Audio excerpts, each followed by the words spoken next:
Hier, du 51e sommet de la CEDEAO tenu à Monrovia dans la capitale libérienne, le Maroc devrait attendre le prochain sommet pour voir sa demande d'adhésion à la CEDEAO acceptée. À ce sujet, vous entendrez le président du PASO, Roch Marc Christian Kaboré, qui a regagné Ouagadougou hier soir. Et en marge de ce 51e sommet des chefs d'État, Roch Marc Christian Kaboré a été reconduit pour 4 ans à la tête de l'autorité du bassin de la Volta. Et puis, les agents du CSU Yalgado Ouedraogo observent un arrêt de travail ce lundi matin. Ils protestent contre l'agression de 2 agents de santé par un accompagnant d'un malade décédé. Mesdames et messieurs, voilà pour le sommet du journal de ce lundi 5 juin 2017 sur la radio B24. Bonjour et merci de nous suivre.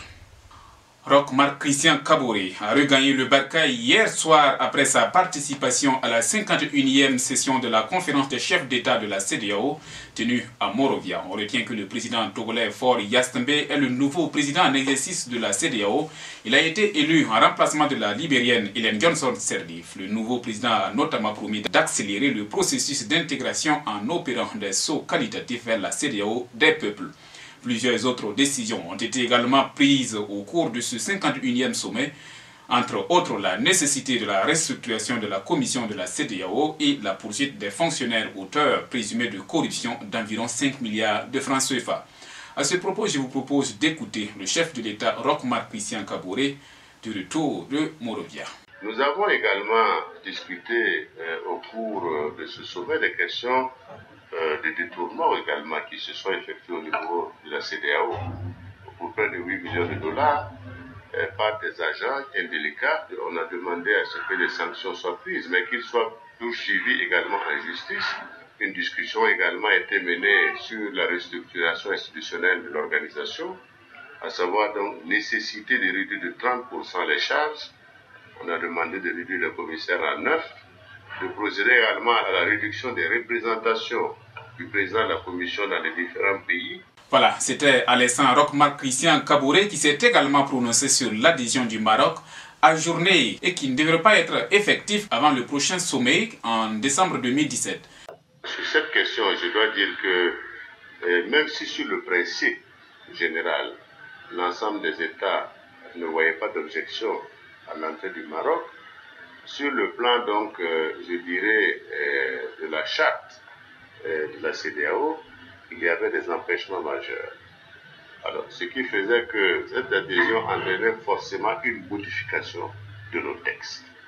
Donc, par conséquent, nous avons décidé qu'il fallait que cette question soit approfondie au niveau de la Commission et que ce débat soit différé pour la prochaine conférence des chefs d'État.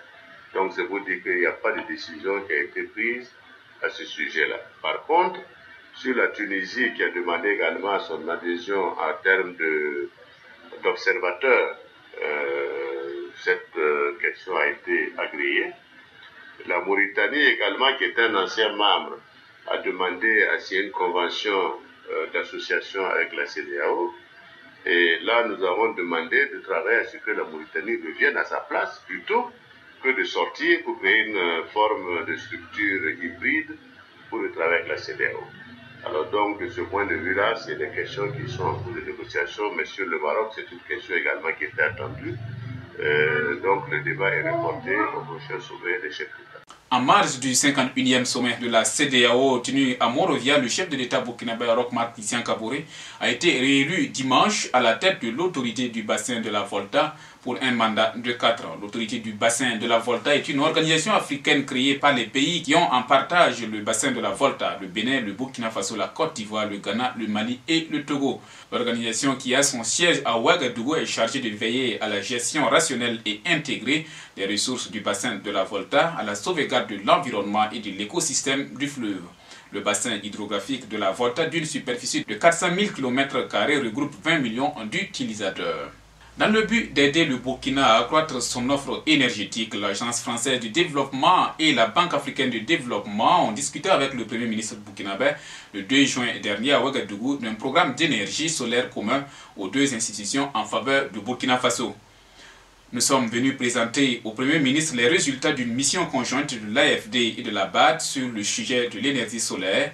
L'AFD et la BAD ont initié avec le gouvernement burkinabé un programme solaire très ambitieux sur les années à venir. Ce programme vise à doter le Burkina de forts moyens de production solaire en vue de faciliter l'accès à l'énergie aux populations, a confié le directeur de l'AFD au Burkina, Tanguy Deniol, à l'issue de l'entrevue. À terme, il sera question d'implanter des centrales solaires de différentes tailles sur l'ensemble du territoire burkinabé. Le personnel de l'hôpital Yalgado Ouedraogo de Ouagadougou observe depuis ce lundi matin un arrêt de travail de 24 heures. Les agents entendent ainsi protester contre l'agression dans la nuit d'hier dimanche de 2 agents de santé, dont un médecin, par un accompagnant d'un malade décédé. Hier dimanche, la radio B24 a accueilli la ministre de l'économie, des finances et du développement, Adizatou Rosine Kolibali Souri, sur les investissements des entreprises minières au Burkina. Je vous propose d'écouter un extrait de ce débat réalisé par Brema Lankwande. Bon, en fait, je crois que en fin 2016, on avait répertorié une douzaine de sociétés minières installées au Burkina Faso. Et si on donne, je ne sais pas, une ordre de grandeur de 0 à 5, le 5 étant le meilleur, je pense quand même qu'on peut être un peu au milieu, puisque les entreprises minières ne sont pas en fait au même niveau d'implication. Et donc c'est une question aussi de citoyenneté. Je pense que c'est un mot aussi important qu'il faut aussi dire. Ce sont des entreprises citoyennes. Je crois que c'est ça, proche des citoyens, qui pensent qu'elles doivent intervenir au sein des communautés, elles doivent intervenir dans les pays et ne pas dire justement nous sommes là juste pour avoir un retour sur investissement. Nous sommes sensibles aux questions du développement durable du pays dans lequel nous sommes. Donc je crois que moi je vois en fait l'intérêt de ce débat dans le fait d'abord de partager, d'avoir la même compréhension du concept, d'inviter les entreprises, qu'elles soient minières ou pas, d'avoir des comportements éthiques, d'avoir des interventions qui répondent aux besoins immédiats des communautés, au niveau du pays aussi, mais aussi d'avoir des comportements au sein de l'entreprise qui permettent effectivement de véhiculer un certain nombre de valeurs. Je crois que c'est ça l'intérêt de la discussion. Maintenant, par rapport à l'ampleur des investissements, je me dis que si la prise de conscience est là, mais en ce moment, les entreprises le feront. Et j'aimerais vraiment qu'on aille au-delà des entreprises minières. Vous et moi, nous devons être citoyens. C'est une question de solidarité aussi. C'est une question de solidarité. Qu'est-ce que nous avons et qu'on peut partager avec l'autre? Je crois que fondamentalement, c'est cela.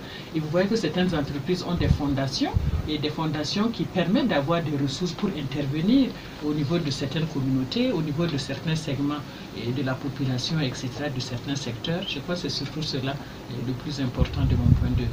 Et en tant que représentant du gouvernement, je ne peux que faire un appel, puisque l'occasion m'est donnée, d'inviter en tout cas toutes les entreprises au Burkina Faso et aussi qu'elles essaient de faire des efforts au-delà de l'objet direct de leur entreprise, de voir effectivement comment elles peuvent appuyer le gouvernement dans ses priorités de développement. Dernier élément de ce journal, et nous parlons du sport. Une nouvelle association qui ambitionne de pousser les étalons à la qualification à la Coupe du Monde en Russie 2018 vient de voir le jour le 3 juin dernier. Dénommé Bureau national de soutien aux étalons, cette structure n'est autre que l'ancienne coordination nationale de soutien aux étalons de Mamadi Kwanda, enterrée en 2011. Cette nouvelle association de supporters des étalons est née du constat de l'exclusion de certains supporters de l'Union nationale, les supporters des étalons, selon son président d'honneur, Eladj Mamadi Kwanda.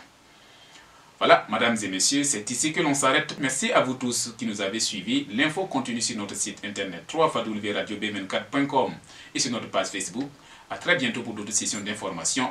Au revoir.